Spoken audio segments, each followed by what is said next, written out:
name is Bray Lawrence, and I am a writer for the Nerds of Color. Hi, Bray. Hey, thank you. Hi, thank you for having us. Thank you for having some time to talk to me. I'm really excited. I really love the show. Thank you. Thank you. One quick question I wanted to ask, because watching the first season kind of helped me in my own kind of mental health journey of like dealing with learning stuff. So I was wondering what kind of inspired you to explore the nature of cycles and like the repetition both through sci-fi lenses to help explain how it affects you mentally. Well, I guess there were these two books that really sort of were a jumping off point. One was this Italian quantum physicist, Carlo Rovelli. The book was called The Order of Time, and he was sort of asking this question about, you know, the arrow of time and why is it that we can remember the past, but we can't remember the future.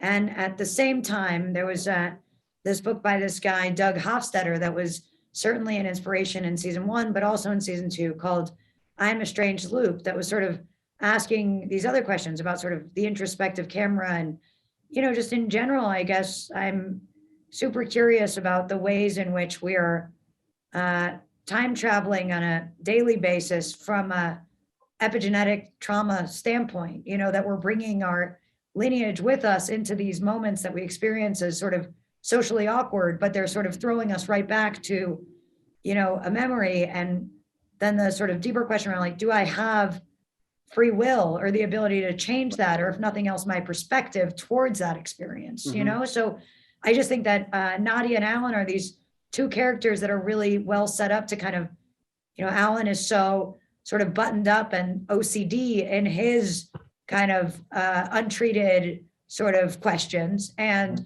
you know, Nadia is really sort of like living right out there, sort of evil Knieveling her issues. And yet they're just one and the same, you know, and they need each other and they find that connection and sort of in that honesty almost form a way out, you know, and a way of looking at things. I feel like they almost find each other on the same like mountain, you know what I mean? Like totally different journeys up that hill, but they find somehow that there are these two opposing figures who are on the same journey, you know? It's like, and in the second season, it almost continues to replicate, even though we're so far away from each other in different times and different eras and different countries, we're still interconnected. Whole other conversation though, outside of like, you know, our own historical past and our families and loved ones. Yeah. Well, there's that, you know, line in the show this season that sort of really spells it out, of this idea of spooky action at a distance, which of course is the concept, you know, behind season one of dying at the same time and all this stuff I don't understand, like the double slit experiment and all these things. And, you know, I just think it's interesting that they're kind of, they're bound to each other, both, I don't know if scientifically, but also just emotionally, you know? Yeah. Minerally. I kind of find that really interesting, just because both of your backgrounds are from people who have been constantly oppressed in other locations, whether that is through the Holocaust or how Jewish people have been treated, and how you as well, Charlie, as like a Black man, dealing with the oppression that is here in America. I find that I really caught that the second viewing of the first season.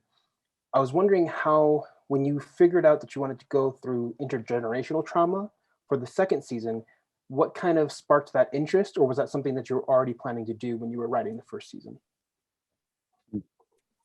Yeah, I mean, I think I'm very curious about, you know, that those experiences and how they weigh on us, and how there's this sort of warped expectation as members of society to, you know, pretend that those things didn't happen when it's convenient, you know, and I don't really think it's fair. I think it's a bit of a setup to have, you know, like a life that feels false because it's not the truth.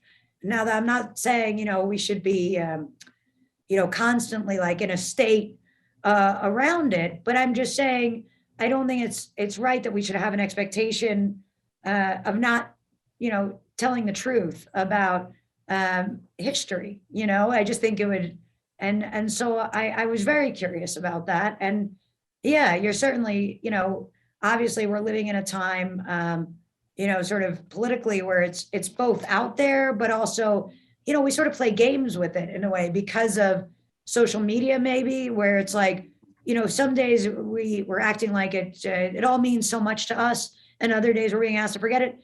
And ultimately, I think it's my maybe mistaken belief that if we just are allowed to kind of like own the full breadth of our individual experiences, that there's a bit of freedom that comes from that honesty, so that we don't have to kind of be, telling lies to each other all the time of like, sort of like, how are you doing? Great. It's like, it doesn't matter if you say, how are you doing? Well, I'm pretty, messed up in the head today. You're still going to go about your day, but at least you're telling the truth or something. I think ultimately it's like going deeper too. We both can't even live these experiences of, traveling on the trains and getting to live through these other, am I giving spoilers? I'm sorry, but live through these other human beings, our own past as well, without having a certain sort of a repercussion, and the further and further you go deeper into these experiences or these lives or ask more questions about yourself, the more and more you understand, the more and more you're allowed to get out of it. And I think that goes into just even on a day-to-day experience of our own meeting new people, coming in contact with different human beings. You understand, why is this person in such a shit mood? Well, it's because there's this going on in their life and there's this circumstance and I need to have maybe more space from them. The only way I would know that is by sharing a part of myself and also being willing to listen to where they're at. I don't know if that goes off on a tangent, but I see the relations between, where Alan and Nadia start and where they imagine they're going to be able to have fun playing in this kind of gift from the universe, and where they end up, which is for a while almost back where they were in season 1 without the death. You know what I mean? It's like just as stuck. Well, thank you so much for those answers. It really means a lot, especially to me. I really do connect to the show. I hope you guys have a great rest of your day. And I'll see you later. Thank you so much. Well. Yeah. Hi, Bray. I'm Chloë Sevigny, and I play Nora on Russian Dolls. Whoa. Yeah, that was good. I am Greta, and I play Maxine on Russian Doll. Wow. Well, I'm really excited to see y'all because I love the show. I remember binging it a lot. But now that you guys are on your second season, I wanted to kind of ask, because I looked for information about it, but I couldn't really locate much. But what kind of drew you to the role in the first place, and how does it kind of feel to come back to it after like the pandemic, essentially? Well, what drew me to the role was like, I actually basically when Natasha told me about the show, I was like, I'll play any role. Like, I just want to be on the thing. Like, but then she said, well, I had you in mind to play my mother. She said it's a very small role, but pivotal, and kind of informs who Nadia is and what the whole first season is about. And I was like, all right, I'll take it.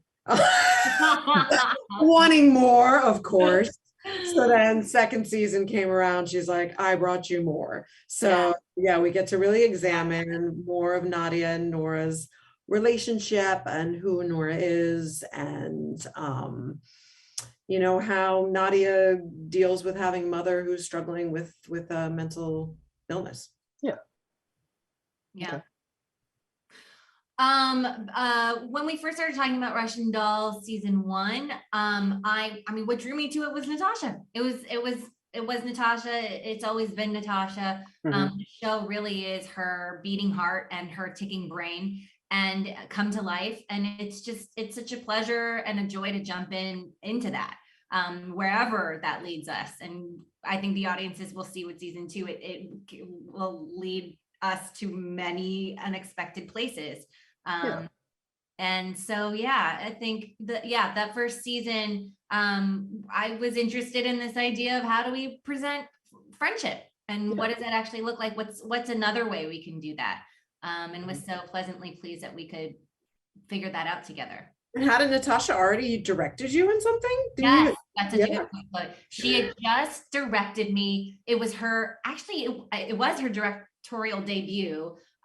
We did a short film together for Kenzo. I mean, I had known her for years before that as an actor. And we did this pilot together, a failed NBC pilot.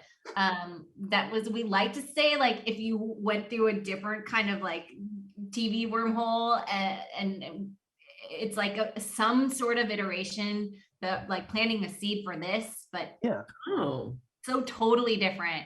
It was this pilot with Amy Poehler called Old Soul.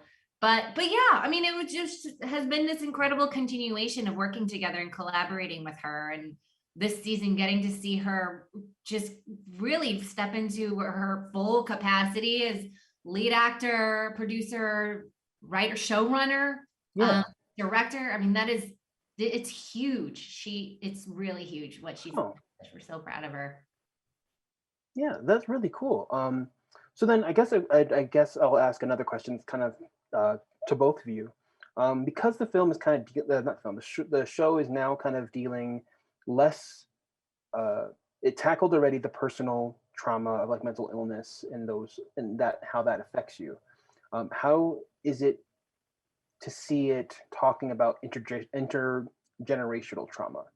Because I'm sure like plenty of us have past experiences from our family that show so much of pain that constantly keeps cycling through. And since the show does such a good job discussing that kind of cyclical nature, how do you feel its depiction of intergenerational trauma is showing in the next season that we're get to watch soon?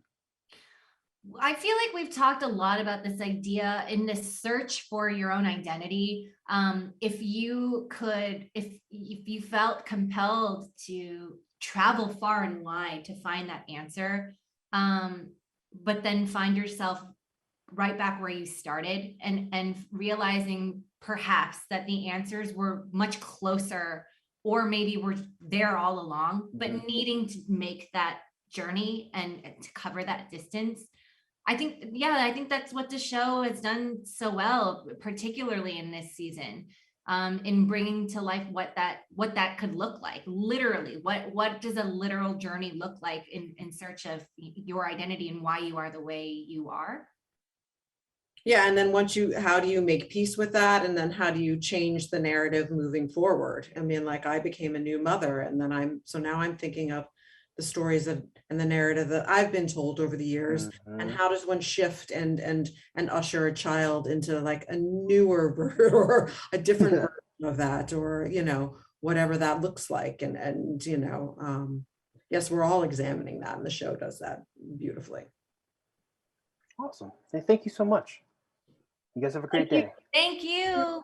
Take care. The activists, directors, comments and the lectures, fanboys, professional artists and professors. Maybe a nerd who's just like you, talking about the things that you like too. So I invite you to the NOC. In full color, you see me. The hard knock life.